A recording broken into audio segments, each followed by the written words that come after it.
Well, hello everyone. Today we're going to be talking about automation in software engineering. Let me go ahead and share my screen. Okay, let's go ahead and put that in full screen. Okay. So, first off, automation can be applied in many different facets of software engineering. We have requirements engineering, implementation and development, testing and maintenance. So let's say for requirements engineering, to get it'd probably be easier to get the functional requirements than non-functional requirements, because I mean, at the end of the day, it's more computer based, or more nitty gritty details, something like that. Whereas non-functional, those are the more high-level business-oriented things. That'd be a little harder for our computer. But there's no reason that you couldn't have some sort of natural language translation machine that would do that. And that could definitely be counted as automation. So for non-functional requirements too. Moving on, for implementation and development, um, there are many ways you can have automation. I see it right now in advertisements on some YouTube videos for like Python auto completion engines.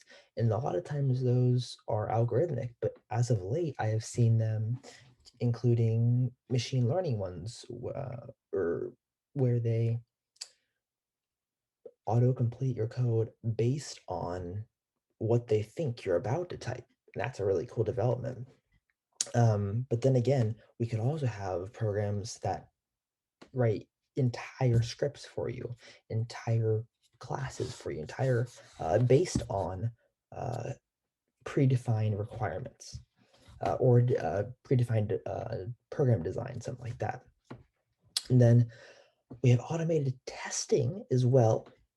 And this one is probably one of the more popular ones. We have things like Selenium. That one is very widely used for testing web applications.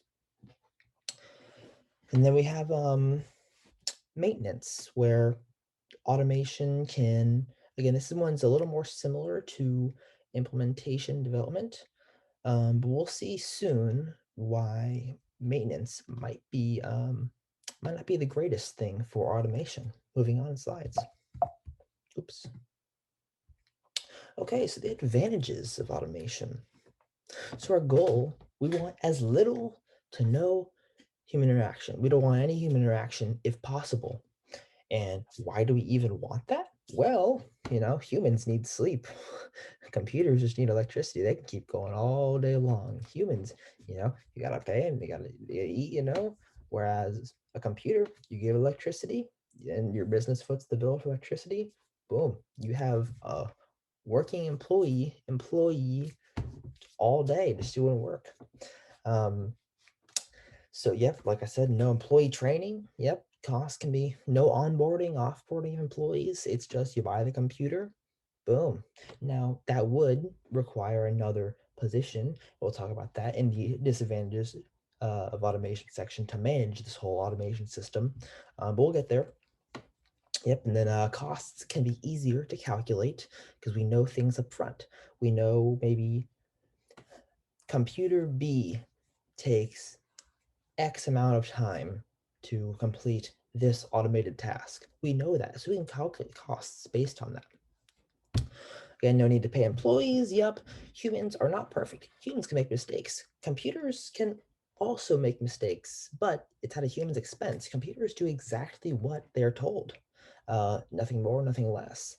So if a human tells the computer to do something the right way, then we've got struck gold. Then we're good to go.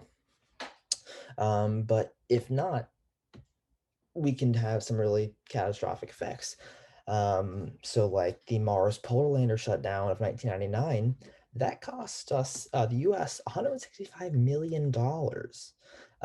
Formal automated verification software could have prevented this. What happened was the lander thought that it had touched down, when in reality on the first surface of Mars, when in reality it had just it bumped itself like a vibration from within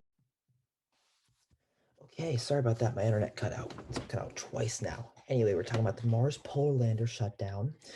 It cost $165 million. That could have been entirely prevented.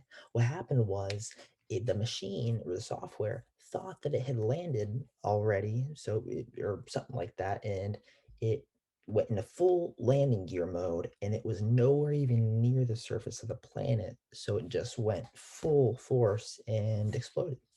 Um, Again, costly, and that could have been prevented had automated software caught that bug beforehand.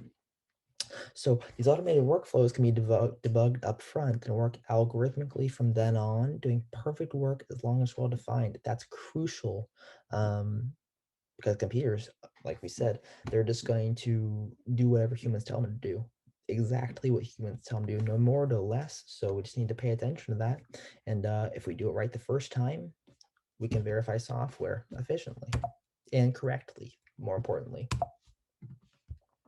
So the disadvantages, though, so we have jobs that are being replaced by computers, dot, dot, dot. Is that a true claim? And it turns out there is no actual um, evidence, there is no studies that have supported the claim that um, people who are out of a job because of automation won't be able to get work anymore.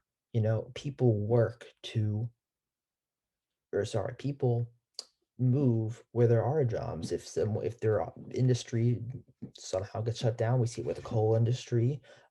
They will find other jobs because they are available out there. That's just from economics.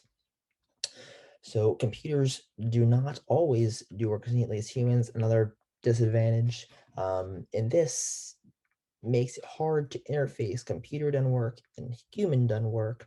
Like think about it this way: if let's say like some sort of automated web development platform came out and it's going to automatically generate some CSS code to format CSS and HTML to format some website. It could probably match that identically to the way a human could. However, it wouldn't be, or not necessarily would be, it probably wouldn't be as neat as if a human were going to write it. So it's also, let's say it's not HTML and CSS, let's say it's a more like a general purpose language like Java or something like that. It might produce code that works, but it might be very hard to maintain. Variable names might be named some weird stuff, you never know. Automating automation, that might be a little pretentious, but another thought you could think about. With examples of automated software engineering, we have a model that was trained by a data mining algorithm, and it was able to distinguish between buggy and faulty programs. It used input and output analysis, and just by that data alone, it was able to distinguish between a buggy and a correct software or program, I should say. So next, on the right-hand side, we have software testing is currently limited by this is in practice. It's currently limited by testers' knowledge of programs they're testing, their knowledge of how to effectively test general software or software in general. And all these come down to human error. Um, these test cases, edge cases are being left out. Um, if we, again, like we said on the previous slide, if we define all these with an algorithm up front or tell a computer how to find test cases up front, it's just going to do it. And humans don't have to think about that. There's no forgetting. There's no accidents, there's no forgetting. We perfect the algorithm once up front, and then boom, we're good for the future.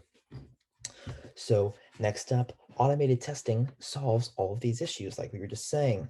Let's see here. All test cases that can be effectively generated will be. That's what I was saying about the algorithm. Okay, the best testers can write one. Yep. So one, if we just write one good software and perfect it, we're good to go. That's the best way I can put it. So in conclusion, automation is definitely here to stay. It's necessary for developing complex software of the future. Let's get all the boilerplate code done by computers and let humans do all the high-level design work. That's what we got to do to keep progressing in society. So, like we said, that job loss, humans are going to find new jobs. That's just how it works according to economics. So we don't need to worry about that as a disadvantage. So, and then also those disadvantages, the other ones that we talked about, we sorry about that. My internet cut out once again. Anyway, so the disadvantages that we mentioned earlier, we can plan around them. We can plan around them, and just as long as we're weary of their existence, there are ways to plan around them. We can go back to that slide. Um, so if computers don't do work with with humans well, maybe just segregate that, just segregate it and have it as that, and don't have the interaction entirely. But so that's entirely it. But yeah, so that's my presentation. Thank you all so much.